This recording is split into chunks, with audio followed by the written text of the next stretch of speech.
அண்ணே. இது உங்க ஃபேமிலி போட்டோவான்னு. ஐயோ அம்மா. முத்தப்பா என் ரூம் மேட்டுனே. தினமும் இந்த போட்டோ பார்த்து அழுதுட்டே இருப்பான்னு. ஆனா கடைசியில் இப்படி ஆயிப்போச்சேன்னு. இத போய் எங்க அம்மா கிட்ட காட்டு. அம்மா. முத்தப்பா. இங்க நீ செத்து போன அப்பா நினைச்சு உருகிட்டு இருக்க. அங்க நீ செத்து போயிட்டேன்னு ஊரே அழுதுகிட்டு இருக்காங்கப்பா. நான் செத்து போயிட்டேனா? அப்படி சொல்லிதான் ஏதோ ஒரு பணத்தை கொண்டாந்து போட்டு வச்சுட்டு உங்க அண்ணன் ஊரே நம்ப வச்சுட்டு இருக்காருப்பா. அதை நம்பி உங்க அம்மாவும் தங்கச்சி கதறி அழுதுட்டு இருக்காங்க. அப்போ நீதான் முத்தப்பாங்கிற உண்மைய இப்பவாது சொல்லிருப்போம். இல்ல, நான் சொன்ன மாதிரி எங்க அம்மாவையும் தங்கச்சியும் வாழ வச்சுட்டு தான் நான் யாருன்ற உண்மையை சொல்லுவேன். நீ என்னைக்கா ஒரு நாள் உசுரோட திரும்பி வந்துருவேங்கிற நம்பிக்கையில தான் உங்க ஆத்தா இன்னைக்கு வரைக்கும் உசுரை கையில பிடிச்சிக்கிட்டு இருக்கு. நாளைக்கே நீ செத்து போயிட்டேன்னு அது நினைச்சு அதுக்கு ஏதாவது ஒண்ணு ஆயிடுச்சுன்னா அதுக்கப்புறம் நீ உண்மையை சொல்லி என்ன பிரயோஜனம்? முத்தப்பா, உண்மையை சொல்லிரு. சொல்றேன். தம்பி உடையப்பா, கவலைப்படாதப்பா.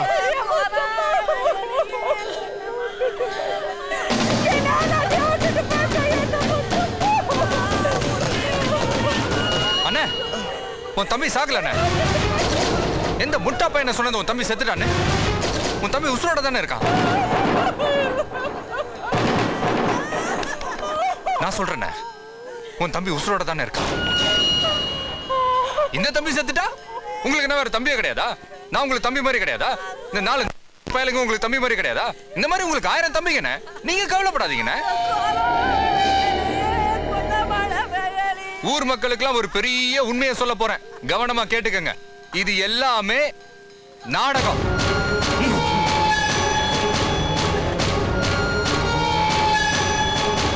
என்ன நாடகமா? இந்த உலகம் ஒரு நாடக மேடை. இதுல நான் ஒரு நடிகன், நீங்க எல்லாருமே நடிகர்கள். இந்த செத்து கிடக்கிறாரே முத்தப்பா, இவர் முன்னாள் நடிகர். இந்த உசுரோட இருக்கிறாரே உடையப்பா, இவர் உலகமகா நடிகர். முத்தப்பா, உங்க அண்ணன் உன்னை பிரிச்சு கண்ணீரா வடிக்கிறார். அது நீலி கண்ணீரோ போலி கண்ணீரோ இல்லப்பா, நிஜ கண்ணீர். அண்ணே, செத்தவன் கேட்டானே பணத்தை எழுப்பியா போல. எங்க முத்தப்பா பாக்கெட்ல பணம் இருக்குங்க. என்னது பணத்துக்குள்ள பணம்? என்னப்பா இது புதுசு புதுசா குழப்பறீங்களே? எப்பா பணம் இல்லப்பா, ஏதோ கடிதாசி எழுதி வச்சிருக்காங்க. அப்ப படிங்க. அன்புள்ள உடையப்பா அண்ணனுக்கு உன் தம்பி முத்தப்பா எழுதுவது, உங்களை எல்லாம் பிரிஞ்சு 15 வருஷம் அனாதையா வாழ்ந்துட்டேன். அதுக்கு பிராயச்சித்தமா எனக்கு சேர வேண்டிய சொத்தை எல்லாம் ஊர்ல இருக்கிற அனாத ஆசிரமத்துக்கும் ஊர் காரியங்களுக்கும் பயன்படும்படி எழுதி வைக்குமாறு கேட்டுக்கொள்கிறேன். பொதுமக்களுக்கு ஒரு பின் குறிப்பு.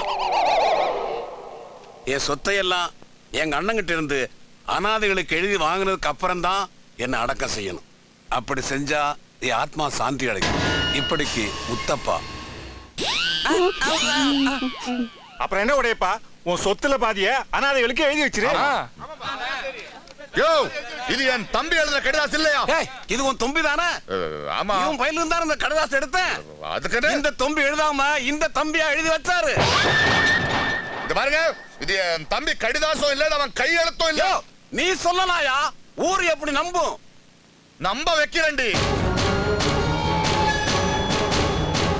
பெருசு சின்ன வயசுல என் தம்பி எழுதின நோட் புக், இந்த கையெழுத்தையும் அந்த கையெழுத்தையும். என்னப்பா இது, 2 கையெழுத்து அச்சடிச்ச மாதிரி ஒரே மாதிரி இருக்கப்பா. அப்ப தம்பி கையெழுத்து தான். நல்லதா போச்சு. உடையப்பா, சொத்தை பூரா ஊருக்கு எழுதி வச்சிரு. அதுக்கப்புறம் நான் பணத்தை அடக்கம் பண்ண விடுவோம். சொத்துல ஒரு பைய கை வைக்க முடியாது. அப்ப பணத்தை எடுக்க விட மாட்டோம். இவன் என் தம்பியா இல்லையா? இது வரைக்கும் தம்பின்னு சொல்லிட்டு இருந்த, இப்ப இல்லங்கிற. சொல்லுங்கடா, சொல்லு. ஊர் எங்களை மன்னிக்கணும். ஒரு அனாதை பணத்தை ரெடி பண்ண சொல்லி அதை தம்பி பண்ணணும்னு பொய் சொல்ல சொன்னதே இந்த உடைய பண்ணம் தான். இந்த போட்டோவை அனுப்பி வச்சது இவருதான். ஆனா அது இந்த அளவு சொதப்புன்னு நாங்க எதிர்பார்க்கவே இல்லை.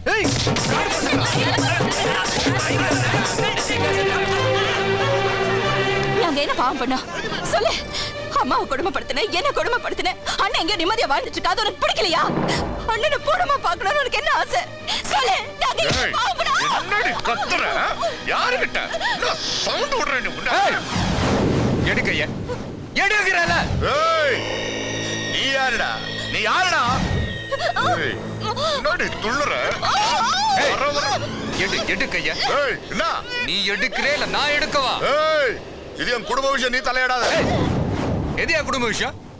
கூட பிறந்த தங்கச்சி குடும்பப்படுத்துவேன், அதை நான் பாத்துக்கிட்டு இருக்கணுமா? இந்த ஊரு பாத்துக்கிட்டு இருக்கணுமா? அக்கா தங்கச்சிகளோட பிறந்த ஒவ்வொருத்தனுக்கும் இதை தட்டி கேட்க உரிமை இருக்கு. எனக்கும் இருக்கு. என்ன இங்க இருக்கிறவனுங்களா என்ன பையன் நினைச்சியா? கிராமத்தானுங்க, வீரத்திலே மானத்திலே ரோசத்திலே விளைஞ்சவனுங்க. கோவப்பட்டானுங்க வச்சுக்க செம்மிடுவானுங்க. எடுக்கையா எடியா கையா. உடையப்பா தம்பி சொல்லுது இல்ல, கையடப்பா.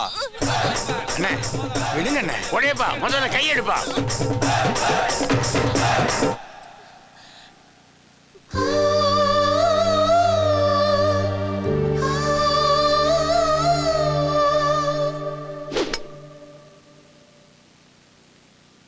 நான் என்ன செத்தா போயிட்டேன்? சொல்லு, நான் செத்தா போயிட்டேன்? உசுரோட தானே இருக்கேன். உன் தம்பி செத்து போயிட்டான்னு ஊருக்கெல்லாம் சொல்லி அமிச்ச, எனக்கு ஏன் சொல்லல? நீ யாரியா? உனக்கு ஏன்டா சொல்லணும் நானு? ஆப்பு வைக்கிறது நான் இல்ல, என்கிட்ட சொல்லணும்டி. தம்பி டெத் சர்டிபிகேட் இருந்தா தான் சொத்தை விற்க முடியும்னு சொன்ன 2வது நாள்லயே உன் தம்பி டெட் பாடி வந்து இறங்கினோடனே நினைச்சேன் நம்ம அண்ணா அத்தை ஏதோ ஜிக்ஜாக் வேலை பண்ண போறாரு. அதான் உன் தம்பியோட பழைய நோட் புக் அவன் ஃப்ரெண்டு கிட்ட வாங்கி 1 ஹவர்ல அவன் கையெழுத்து இவ்வளவு எழுதி பழகினேன். முன்னாடியே சொல்லியிருந்தானா கொஞ்சம் பேரம் பேசி பணமாவது வாங்கியிருப்பேன். இனிமே நல்லது கெட்டது எது நடந்தாலும் சொல்லி அனுப்புங்க. நாம தான் ஒண்ணுக்குள்ள ஒண்ணு ஐட்டம்ல. தம்பி அண்ணே திரும்ப எம்எல்ஏக்கு நிக்கிறாரு. வர 14ஆம் தேதி நாமினேஷன் மறக்காம வந்துருங்க. அண்ணன் உடையப்பன், நாட்டரசங்கோட்டை நாயகன் உடையப்பன். இதுல ஒரு கையெழுத்து போட சொல்லுங்க. தம்பி உடையப்பா, நல்ல நேரம் முடியறதுக்குள்ள நாமினேஷன்ல கையெழுத்து போடப்பா. யோ பெருசு, என் அத்தை மூலி முங்காரி வர நேரம் தான் நல்ல நேரம். அதுக்கு முன்னாடி நான் கையெழுத்து போட்டேன்னு வையேன், அதுதான் என் கெட்ட நேரம்.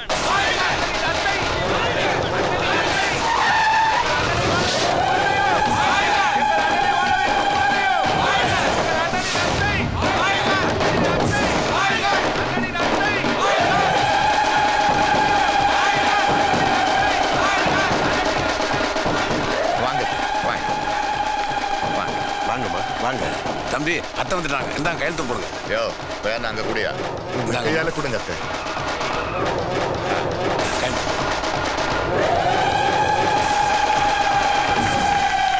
மாப்பிள்ள, இந்த எலெக்ஷன்லயும் நீதான் ஜெயிக்கணும். ஜெயிக்கிறது என்ன, மாப்பிள்ள ஜெயிச்சுட்டாருங்க. போன 2 எலெக்ஷன்லயும் லட்ச கணக்குல பணத்தை வாரி அடிச்சு செலவு பண்ணி தம்பி ஏத்து போட்டிட்டு அத்தனை பேரை டெபாசிட்ல கொடுத்தீங்கம்மா. அதனால இந்த தேர்தலில் ஒரு ஏத்தனைக்கு ஒரு ஆம்பளை கூட வரவே இல்லை. உங்க மாப்பிள்ள அண்ணா போஸ்ட் எம்எல்ஏ ஆயிட்டாருங்க.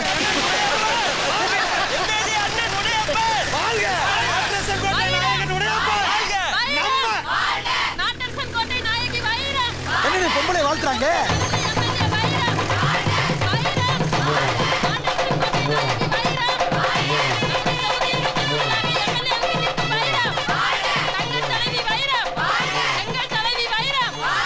என்ன எதிர்த்து நீ நிக்கிறிய? ஆமா. என்ன தகுதி இருக்குன்னு நிக்கிற? அரசியல் எழுத தெரியுமா உனக்கு? இத பாரு, லட்சக்கணக்கில் பணத்தை கொட்டி என்ன ஜெயிக்க வைக்கிறதுக்கு என் அத்தை மூலி முங்காரி எனக்கு பேக்ரவுண்டா இருக்கா. உனக்கு யார் பேக்ரவுண்டா இருக்கா?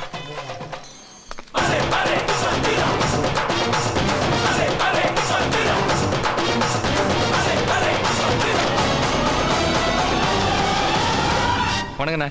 ஓ, நீதான் இவளுக்கு பேக்ரவுண்டா?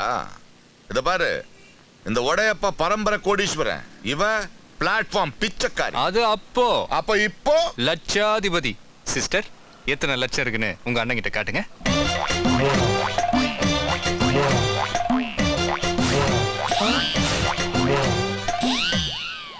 இதுல எத்தனை லட்சம் இருக்குன்னு உங்களுக்கு தெரியுமா? என்னப்பா கேளத்தனமா இருக்கு? எண்ணி வச்சதுன்னா அவர்கிட்ட நீ கேக்குற?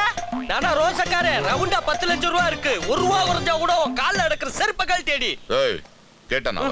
உட்கார். ஏய், அது ஏன் பணம்? அது எங்களுக்கு சமர்ப்பணம். சிஸ்டர், நல்ல நேரம் முடியறதுக்குள்ள கையெழுத்து போட்டுடலாம் வாங்க. வாங்க வாங்க. வைரம் வாங்க.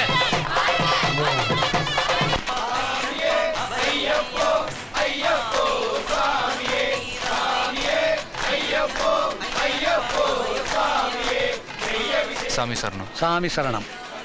குருசாமி, நீங்க மலைக்கு போயிட்டு வந்ததுக்கு அப்புறம் வாக்குப்பதிவு இருக்கு. மறந்துடாம நீங்க எல்லாம் வைரத்துக்கு ஓட்டு போடணும். இந்தாப்பா இது வாக்கப்பட்டு வெளியூர் போன பொண்ணு, நீயும் ஊர் பேர் தெரியாத ஆளு, உன்னை நம்பி நாங்க எப்படிப்பா ஓட்டு போட முடியும்?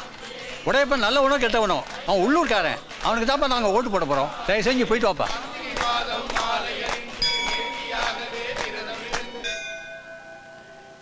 நீங்க வேணா சாமிக்கு தேங்காய் உடைக்கலாம், ஆனா இது உடையப்பனோட கோட்டை. அந்த சாமியை நினைச்சாலும் அவளோட கோட்டையை உடைக்க முடியாது. கொடுங்க, வாங்கின சீட்டுக்கு தேங்காய் உடைச்சிடுறேன். இது தேவையாடா? இது தேவையா உனக்கு? அந்த பிள்ளை வாட்டுக்கு பருத்தி பழுத்து பொழைச்சிட்டு இருந்துச்சு, அதை போய் வாழ வைக்கிறேன் கூழ வைக்கிறேன்னு அரசியல் அது இதுன்னு சொல்லி இழுத்து விட்ட. இன்னைக்கு இருக்கிற நிலைமையை பார்த்தா ஒரு பையன் நமக்கு ஓட்டு போட மாட்டான் போட்டுருக்கு. எனக்கு தெரிஞ்சு போச்சு, நாமெல்லாம் ஒட்டு மொத்தமா மண்ணை கவ போறது உறுதின்னு. பேசாம வாபஸ் வாங்கிருவோமா? ஆமாப்பா, கட்டின பணமா திரும்ப கிடைக்கும். நம்ம ஊர் ஆளுங்களுக்குலாம் நம்ம ஓட்டு கேட்டா சரியா வராது, அதுக்குன்னு வேற ஆள் இருக்கு. யாரு? பாரு. உட்கார் உட்கார் உட்கார்.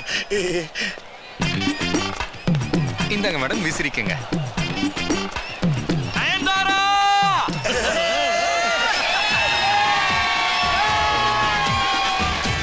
விசிறி விசிறி விசிறி.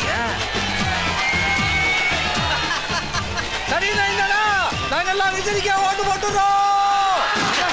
நீங்க வெண்ணைய கையில எடுத்தீங்க, அவன் நக்கிட்டு போயிட்டேன்.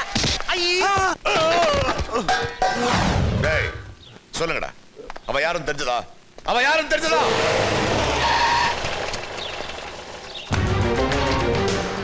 நல்ல பெரிய மீன் திக்கிறீங்கல்ல, அவ யாரும் தெரிஞ்சதா? அண்ணே அவனை சாதாரண ஆள் நினைக்காதீங்கண்ணே. அன்னைக்கு அவன் பொண்டாட்டி நீங்க கெடுத்துட்டீங்க, அவ செத்து போயிட்டான்னு சொன்னது அத்தனை பையனே. அண்ணே அவனுக்கு இன்னும் கல்யாணமே ஆகலனே, அவன் ஊரு பேரு எதுவுமே எங்களுக்கு தெரியலனே. அவ யாருன்னு தெரிஞ்சா, அவ யாருன்னு தெரிஞ்சுனா அவனை கொல்லணும். சார் நமஸ்காரம். முத்தப்பா இருக்காரா? எது முத்தப்பா இருக்காரா? என்ன ஆளுத உளர்ற?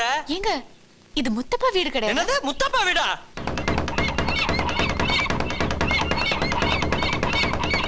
எங்க இருந்து வர? சென்னை.